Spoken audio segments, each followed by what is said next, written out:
मैं हूं पुनीत पांडे और आपका स्वागत है एग्जाम 8.9 में। साथियों, यहां पे हम लोग पूरे टीम के साथ रेलवे ग्रुप डी का तैयारी करा रहे हैं। साथियों, यहां पे साथियों मेरा रोल होगा रीजनिंग के लिए।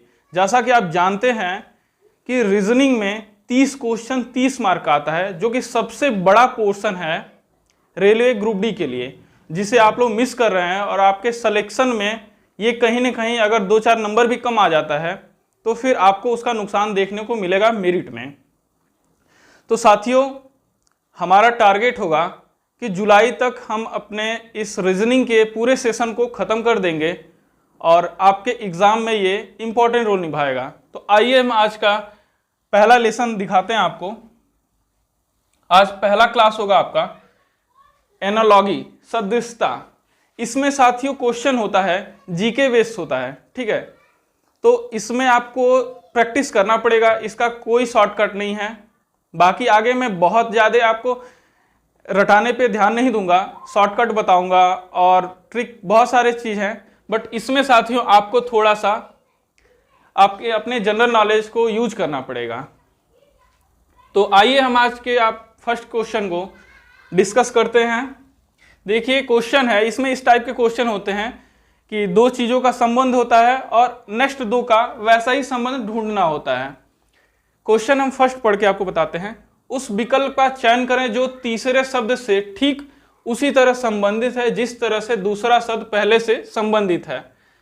तो इसमें दिया हुआ है त्वचा। त्वचा का संबंध बाल से होता है। जैसे कि आपके स्किन पे, त्वचा पे बाल होता है, तो आपके त्वचा पे बाल होता है, तो ऐसे ही भूमि पे क्या होता है। तो साथियों, जैसे त्वचा पे बाल निकलता है वैसे ही भूमि पे साथियों घास निकलता है, ठीक है। साथियों, आपको एक टाइप में और बताऊंगा जैसे कि आप इस क्वेश्चन को सॉल्व कर सकते हैं। यहाँ पे तो बहुत ईजी है और ये आप देख सकते हैं, ये 19/9/2018 को थर्ड शिफ्ट में आरआरबी ग्रुप डी के एग्जाम में पूछा गया है। और रेलवे का ये नेचर है कि वो अपने पिछले एग्जाम के क्वेश्चनों को रिपीट करता है। तो हम ये चीज़ पूरा ध्यान रखेंगे ताकि हूबहू अगर ये क्वेश्चन आपको मिल जाता है तो बिना समय गंवाए हुए आप वहाँ पे ऑप्शन टिक कर सकते हैं, ठीक है। और दूसरा चीज़ साथियों, ये भी आपको ध्यान रखना है कि रेलवे ग्रुप डी के एग्जाम में 90 मिनट ही होता है, ठीक है। और क्वेश्चन नंबर कितना होता है? 100 क्वेश्चन होता है, टोटली 100 क्वेश्चन होता है। और 30 क्वेश्चन रीजनिंग के होते हैं और 25 क्वेश्चन मैथ का होता है। तो वहां पे साथियों कुल मिला के 55 क्वेश्चन मैथ और रीजनिंग का होता है, जिसे कि आपको सॉल्व करना होता है और 90 मिनट ही समय होता है, जो कि समय आपको यहाँ पे कवर करना पड़ता है। तो असली काम इसमें समय का भी होता है, ठीक है। तो पढ़ाने के साथ साथ मैं आपको तरीका भी बताऊंगा कि किस तरह से आपको अपना समय बचाना है, ठीक है। सबसे पहला काम प्रीवियस ईयर क्वेश्चन को आपको सॉल्व करना है ज्यादा से ज्यादा, क्योंकि पिछले एग्जाम से रिपीट करता है, ठीक है। तो जैसे, और इसमें एक तरीका और है, आप आंसर को एलिमिनेट कर सकते हैं। जैसे कि भूमि पे धूल होता है बट यहां से ये रिलेट नहीं हो रहा है, ठीक है। खनिज होता है बट यहां से रिलेट नहीं हो रहा है। अयस्क होता है बट यहां से रिलेट नहीं होता है। यहां पे ये कह चुका है कि त्वचा पे जैसे बाल होता है वैसे भूमि पे क्या होता है, तो वो घास होता है। ऑप्शन नंबर ए राइट हो जाएगा। नेक्स्ट क्वेश्चन देखते हैं हम। नेक्स्ट क्वेश्चन है साथियों, उस पद का चयन करें जो तीसरे पद से ठीक उसी तरह संबंधित है जिस तरह दूसरा पद पहले पद से संबंधित है। दिया हुआ है सुई का टाका से संबंध है तो चाकू का संबंध होगा। तो पहला तरीका, ऐसे क्वेश्चनों में आपको क्या करना है, क्वेश्चन एलिमिनेट करना है। अगर डायरेक्ट आंसर आपको नहीं पता है तो, अगर डायरेक्ट पता है तो डायरेक्ट मारिए और निकलिए, क्योंकि समय भी मैनेज करना है आपको साथियों यहाँ पे, ठीक है।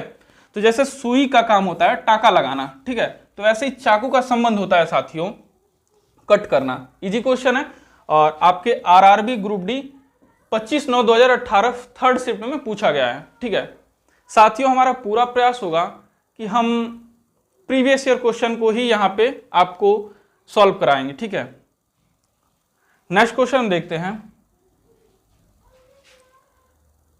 उस विकल्प का चयन करें जो तीसरे पद से उसी प्रकार संबंधित है जिस प्रकार दूसरा पद पहले पद से संबंधित है। तो आप देख सकते हैं साथियों, आप कहेंगे कि सर बहुत इजी क्वेश्चन आपने लिया है, मगर साथ ही आपको इजी क्वेश्चन ही करके एग्जाम क्वालिफाई करना है। RRB group D 30/10/2018 third shift, ठीक है। तो ये क्वेश्चन वहीं से पूछा है और इससे हाई लेवल का लेने का कोई मतलब नहीं होगा ग्रुप डी में। यही क्वेश्चन आपके भी एग्जाम में देखने को मिलेगा। जैसे हरा का संबंध रंग से होता है, तो वैसे सेव का संबंध किससे होता है? तो हरा एक रंग है और सेव क्या है? सेव एक फल है, ठीक है। ऑप्शन नंबर ए राइट हो जाएगा। यहाँ पे ये सारे ऑप्शन गलत हो जाएंगे, ठीक है। बहुत इजी क्वेश्चन साथियों आता है, बट थोड़ा सा आपको प्रैक्टिस की जरूरत है। नेक्स्ट क्वेश्चन देखेंगे हम लोग। उस विकल्प का चयन करें जिसका तीसरे शब्द से वही संबंध है जो दूसरे शब्द का पहले शब्द से है। कार्य का संबंध प्रयास से होता है, तो सोने का संबंध किससे होता है? तो आप जानते हैं कि जब कार्य आप करेंगे, कार्य का मतलब ही होता है कि किसी काम का प्रयास करना, ठीक है। तो सोना, जब आप सोते हैं तो मतलब बॉडी को पूरा आराम मिलता है, रिलैक्स होता है, ठीक है। रिलैक्स करने के लिए आप सोते हैं, नहीं तो आप सोए ही ना। जब आप थक जाते हैं तो फिर सोते हैं, और ना थके तो फिर, तो इसका आराम हो जाएगा। ऑप्शन नंबर सी राइट हो जाएगा, ठीक है। और बाकी सारे ऑप्शन आप देख सकते हैं, मुक्त, समीप, ये सारे गलत है। उठना, ये सारे गलत ऑप्शन है। तो बहुत इजी आता है, आप देख सकते हैं आरआरबी ग्रुप डी से ही क्वेश्चन उठाया गया है। नेक्स्ट क्वेश्चन देखते हैं साथियों। उस विकल्प का चयन करें जो तीसरे पद से उसी प्रकार संबंधित है जिस प्रकार दूसरा पद पहले पद से संबंधित है। कवि का संबंध कविता से है, तो मोची का संबंध किससे होगा? तो साथियों आप जानते हैं कि जो कवि होते हैं वो कविताओं को लिखते हैं, और जो मोची होते हैं तो मोची का प्रोफेशनल काम होता है जूता सिलना। कपड़ा तो मोची सिलेगा नहीं, मोजा भी सिलेगा नहीं, और मांस भी संबंध नहीं है। तो जो जूता है, ऑप्शन नंबर बी राइट हो जाएगा इसका। साथियों ऐसे ही क्वेश्चन आपको देखने को मिलते हैं। आप देख सकते हैं कि सारे क्वेश्चन हम 2018 जो ग्रुप डी का एग्जाम हुआ था उससे ही हम उठाए हैं, और शायद यहीं से आपके भी क्वेश्चन रिपीट हों। साथियों 80% क्वेश्चन, 50 से 80% क्वेश्चन रिपीट किए जाते हैं किसी न किसी एग्जाम से। तो आप लोग इस क्वेश्चन को अगर आप देखेंगे तो आपको जरूर यहां से बेनिफिट मिलेगा। नेक्स्ट क्वेश्चन है साथियों, उस विकल्प का चयन करें जो पहले सबसे उसी प्रकार संबंधित है जिस प्रकार से, ठीक है। वही क्वेश्चन है, सेम टू सेम। जैसे एनाकोंडा का संबंध कोबरा से होता है, ठीक है। तो मोनार्क का संबंध किससे होता है? जैसे एनाकोंडा का संबंध कोबरा से होता है, समझ रहे हैं आप ना।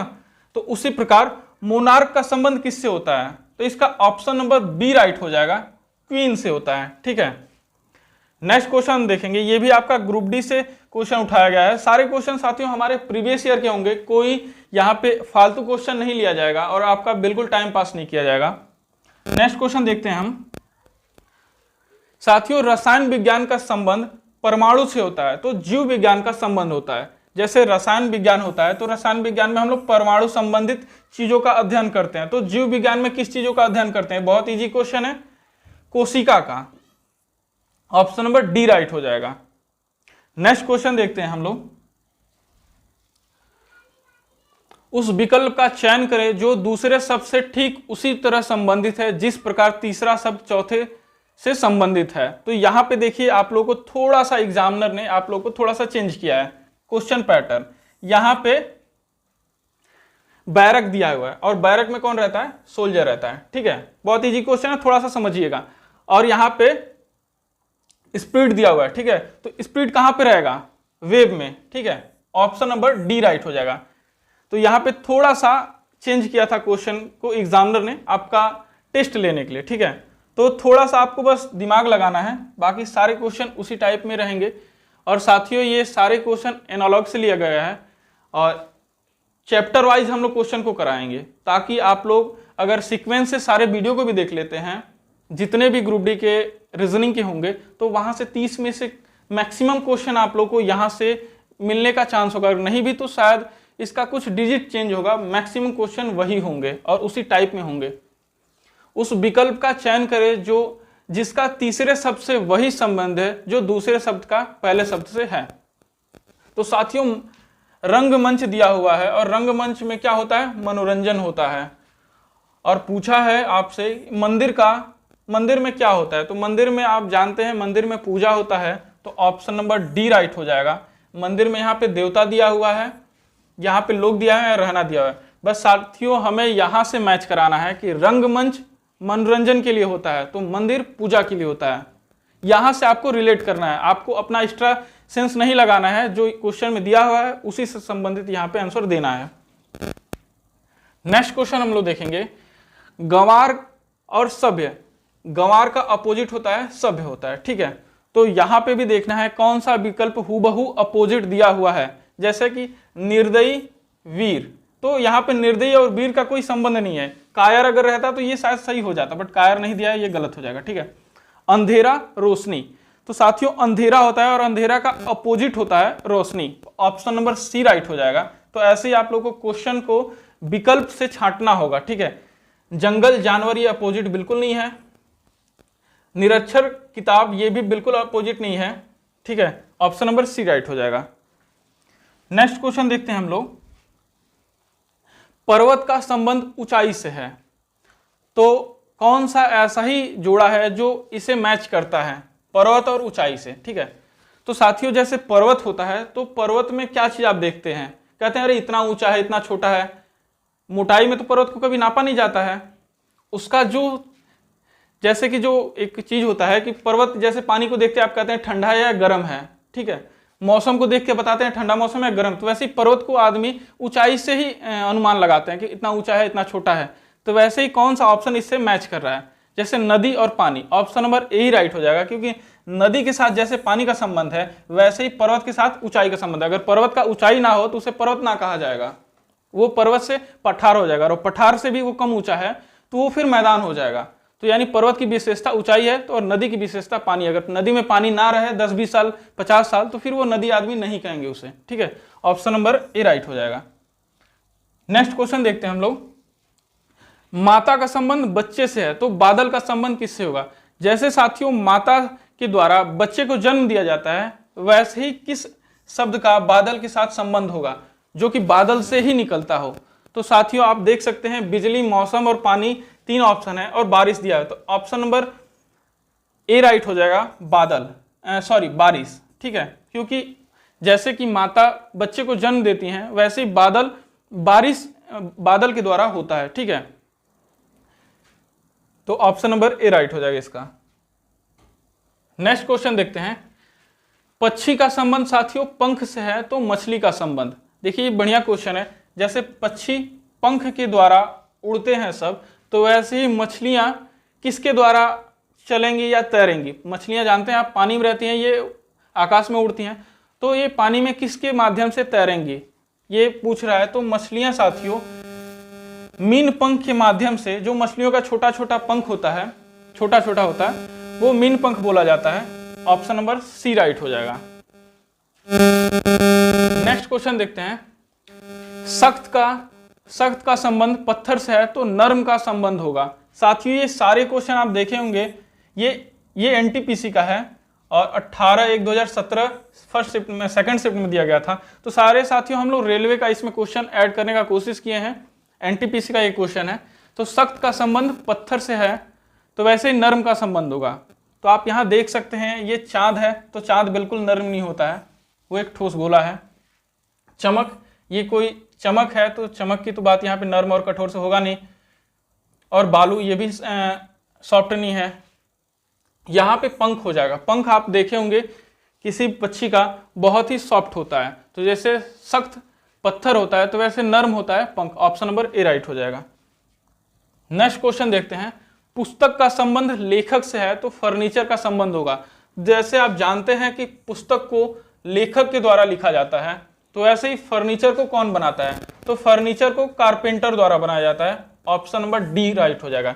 इसमें साथियों आप लोगों को अपने जनरल नॉलेज को यूज करना है, और जितने ज़्यादा से ज़्यादा क्वेश्चन का आप प्रैक्टिस करेंगे उतना ही आपके लिए इस लेसन में बेनिफिट होगा। इसमें और कोई शॉर्टकट नहीं है, आपको इसमें क्वेश्चन प्रैक्टिस ही करना पड़ेगा। आगे साथियों बहुत सारे लेसन हैं जिसमें कि हम आपको हेल्प करेंगे, उसमें हम आपको ट्रिक बताएंगे और बहुत सारा आपको वहाँ पे अच्छा लगेगा। बट यहाँ पे साथियों आपको क्वेश्चन प्रैक्टिस करना पड़ेगा। और इस लेसन से साथियों 3 से 4 क्वेश्चन आपके एग्जाम में आ सकते हैं और 3 से 4 नंबर इजिली। यहाँ पे साथियों क्या करना है कि यहाँ पे आप क्वेश्चन को देखें और आंसर टिक किए, यहाँ पे कोई सॉल्व नहीं करना है। तो इसलिए ये टॉपिक आपके लिए इंपॉर्टेंट हो जाता है कि यहाँ से आप 3 नंबर इजिली ले सकते हैं। बाकी चीज़ों में गलत होने का चांस होता है, यहाँ पे गलत नहीं होगा क्वेश्चन। तो साथियों इसके 2-3 वीडियो और आएंगे और ग्रुप डी का पूरा तैयारी हमारे चैनल पे कराया जा रहा है। मैथ को राहुल सर पढ़ा रहे हैं और भी फैकल्टी के हमारे टीचर हैं जो कि आपके सारे सिलेबस को एग्ज़ाम से पहले ही पूरा करा लेंगे। तो साथियों आप चैनल को सब्सक्राइब करें और वीडियो को लाइक करें, अपने दोस्तों को भी शेयर करें ताकि हमारे टीम से जुड़ सकें और अपने एक सीट सिलेक्शन के लिए क्लियर कर सकें। ठीक है साथियों, मिलते हैं नेक्स्ट वीडियो में। जय हिंद, जय भारत।